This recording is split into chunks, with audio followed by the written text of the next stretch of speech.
Hey there, fellow Spooky Squad, and welcome back to Truth Channel. Now I know what you're thinking, Shane. My dude, haven't we explored enough creepy crawlies and haunted hollows right here in the US of A? And to that I say, you're not wrong, my friend. But the truth is, the paranormal doesn't play favorites with geography. Oh no, it spreads its spectral wings across the globe, leaving goosebumps in its wake from Tennessee to Tokyo. So buckle up, grab your flashlight, or maybe a nightlight, no judgment here, because we're about to embark on a world tour of terror. We're talking 10 chilling tales of ghosts, ghouls, and things that go bump in the night, spanning from the misty moors of Ireland to the bustling streets of Japan.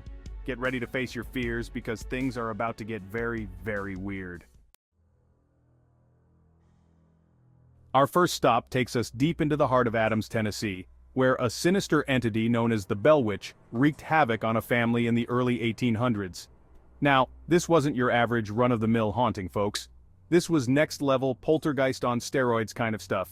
Imagine this, you're just trying to enjoy your dinner, maybe some fried chicken and mashed potatoes, southern hospitality and all that, when suddenly invisible hands start flinging silverware around the room. Oh, and did I mention the disembodied voice? Yeah, this thing could talk and not just your friendly, hello there kind of talk.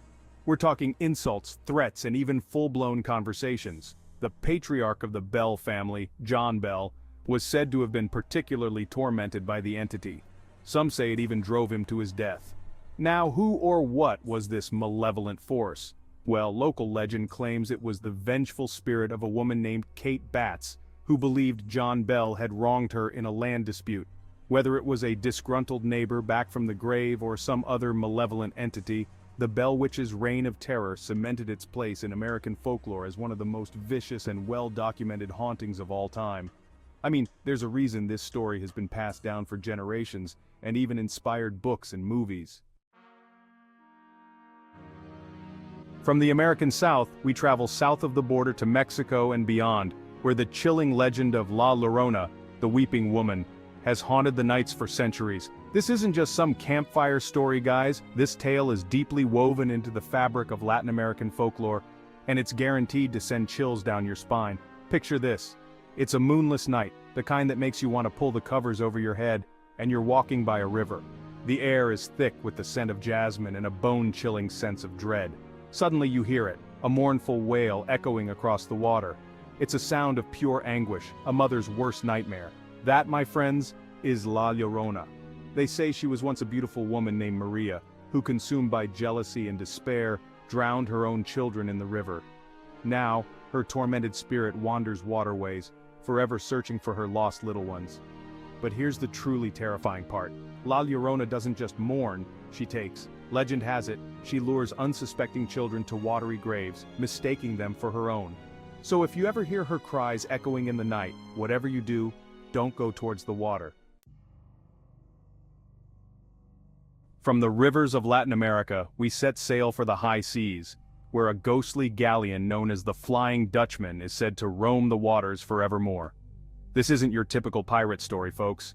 This tale is steeped in maritime lore and shrouded in an eerie mist of the supernatural. Imagine yourself aboard a ship, the salt spray stinging your face, the wind whipping through your hair, when out of the fog a spectral vessel appears, its sails glowing with an otherworldly light. That, my friends, is the Flying Dutchman, captained by the legendary, and some say cursed, Captain Hendrik van der Decken. The story goes that Captain van der Decken was a stubborn, some might even say reckless sailor who dared to challenge the might of the sea itself.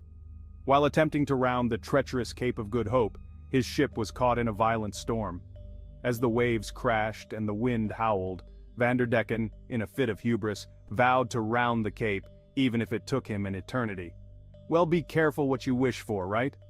The legend says the sea, angered by his defiance, claimed him and his ship, condemning them to sail the oceans for all eternity. Hold on to your hats, folks, because we're about to dive headfirst into the vibrant and often terrifying world of Southeast Asian folklore with the legend of the Pontianak. Now, this isn't your friendly neighborhood ghost story. This is some next-level stuff. We're talking about a vengeful spirit, driven by rage and grief, who preys on the living. Imagine, if you will, a beautiful woman with long, flowing black hair and piercing red eyes. She appears to be innocent, even alluring, but don't let that fool you. This is the Pontianak, and beneath her beauty lies a heart filled with fury. What drives this vengeful spirit? Well, the legend says that the Pontianak is the ghost of a woman who died during childbirth, or sometimes, a woman who was wronged or murdered by a man. And she's not here to make friends, guys. She seeks revenge against men, using her beauty to lure them in before unleashing her wrath. They say you can hear her coming by the scent of frangipani flowers, a sweet aroma that quickly turns sour when you realize what's lurking nearby. So, if you ever find yourself wandering the jungles of Southeast Asia, and you catch a whiff of frangipani, be careful. You might just be the next target of the Pontianak's rage.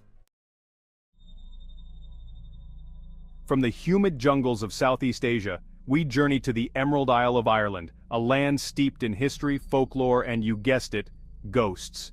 But we're not here for just any ghost story, folks. We're here to meet the Banshee, a harbinger of death whose mournful cries chill the very soul. Now forget what you think you know about ghosts, because the Banshee isn't some shadowy figure lurking in the corner. She's a powerful entity, deeply connected to the land and its people.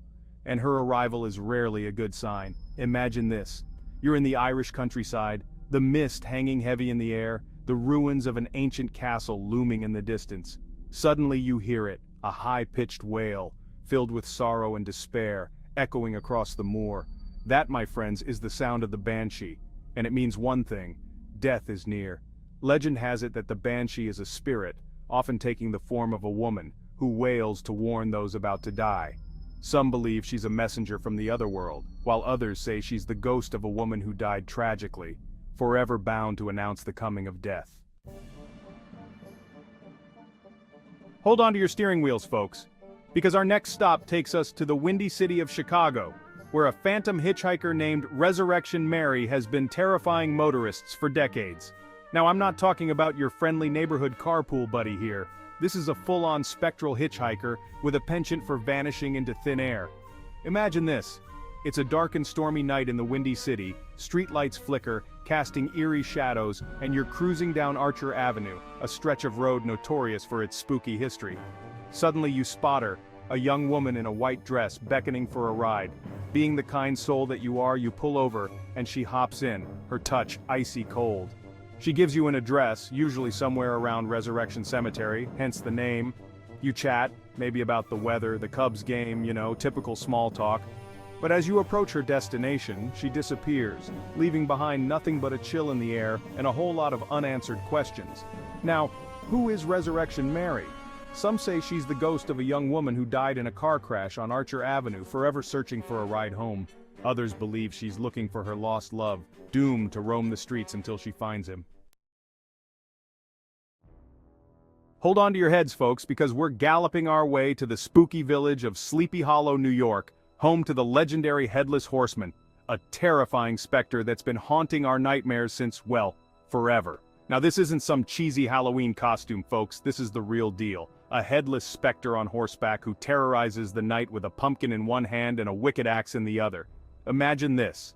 You're strolling through the Sleepy Hollow woods, the leaves crunching beneath your feet, the wind whispering through the trees, when suddenly, you hear the sound of hooves pounding the ground, growing louder and closer. You turn to see him, a hulking figure on horseback, his head nowhere to be seen, a jack-o'-lantern glowing menacingly where his face should be. This, my friends, is the Headless Horseman, and he's not here to ask for directions. The legend of Sleepy Hollow is filled with tales of this terrifying figure, but the most famous one revolves around Ichabod Crane, a lanky schoolteacher who dared to cross the horseman's path. They say the horseman chased Ichabod through the woods, hurling a flaming pumpkin at him, and while Ichabod's fate remains a mystery, the Headless Horseman continues to ride, a chilling reminder of the darkness that lurks in the shadows. From the spooky woods of Sleepy Hollow, we travel across the globe to Japan, a land of ancient traditions, technological marvels, and, you guessed it, some seriously creepy ghosts. But we're not here for just any ghost story, folks. We're here to meet Aka Manto, a malicious spirit who haunts public restrooms. Now I know what you're thinking. Shane, you're telling me even going to the bathroom isn't safe. And to that I say, when it comes to the paranormal, nothing is off limits. Imagine this. You're in a public restroom, maybe at a train station, a park, even your own school or office. You're minding your own business when suddenly you hear a voice. It's smooth, seductive even, and it asks you a simple question. red paper or blue paper. Now you might think this is some weird prank, but trust me, you don't want to play this game. If you choose red paper, well, let's just say Aka Manto will make sure you're seeing red for the rest of your days. And if you choose blue paper, let's just say you'll be turning a lovely shade of blue yourself. Now no one knows for sure who Aka Manto was before he became a creepy bathroom ghost, but some say he was a handsome man who used his looks to lure victims to their deaths. Whatever his origins, one thing's for sure. Aka Manto is a chilling reminder that even the most mundane places can hide dark secrets. From the bustling streets of Japan, we embark on a journey to, well, everywhere. Because our next stop is a bit of a global phenomenon. We're talking about the White Lady, a spectral figure that haunts our collective imagination, crossing borders and cultures with her mournful presence. Now, unlike some of the other ghosts we've met, the White Lady isn't confined to a single location or even a single story. She's a universal symbol of sorrow, loss, and the lingering presence of the dead, appearing in folklore and ghost stories from Europe to Asia and beyond. Imagine this, you're exploring the ruins of an old castle, the stones cold beneath your fingertips, the air thick with the weight of history. Suddenly you spot her, a figure draped in white gliding silently through the shadows. Her face, if you can even call it that, is obscured by a veil or long flowing hair, but you can sense her sadness, her longing, her connection to a world beyond our own. Now who is the White Lady? Well, that depends on who you ask. Some say she's the ghost of a woman who died in childbirth, forever searching for her lost child. Others believe she's a scorned lover, betrayed by her soulmate, doomed to wander the earth in search of a love that's lost forever. Our final stop takes us back to South Asia, where we delve into the chilling legend of the churl, a vengeful spirit born from the pain of betrayal and the sorrow of untimely death. Now this isn't your typical ghost story, folks. This is a tale deeply rooted in cultural beliefs and societal anxieties, a chilling reminder of the consequences of disrespecting the power of the feminine. Imagine this, you're walking through a village in the dead of night, the air thick with the scent of incense and the sound of crickets chirping. Suddenly you see her, a figure shrouded in shadow, her long black hair obscuring her face, her feet twisted backwards in a grotesque mockery of human anatomy. This, my friends, is the churl, and she's not here for a friendly chat. Legend has it that a churl is the ghost of a woman who died during childbirth or while she was menstruating, 2 times in a woman's life when she is considered both powerful and vulnerable. Driven by rage and a thirst for revenge, the churl preys on men, often those who wronged her in life, using her beauty to lure them in before revealing her true, terrifying form. They say you can recognize a churl by her backward-facing feet, a chilling reminder of the unnatural way she entered the afterlife. So there you have it, folks, 10 chilling tales of ghosts and ghouls from around the globe, each one a spooky reminder that the paranormal doesn't discriminate. From the haunted hollows of Tennessee to the bustling streets of Tokyo, it seems like every corner of the world has its own unique brand of spooky. Now, I don't know about you, but I'm feeling a little spooked out. Maybe it's the stories, maybe it's the fact that it's getting dark outside, or maybe, just maybe, it's the feeling that something unseen is watching us right now. Until next time, remember to keep your flashlights charged, your salt circles handy, and most importantly, don't forget to check under the bed.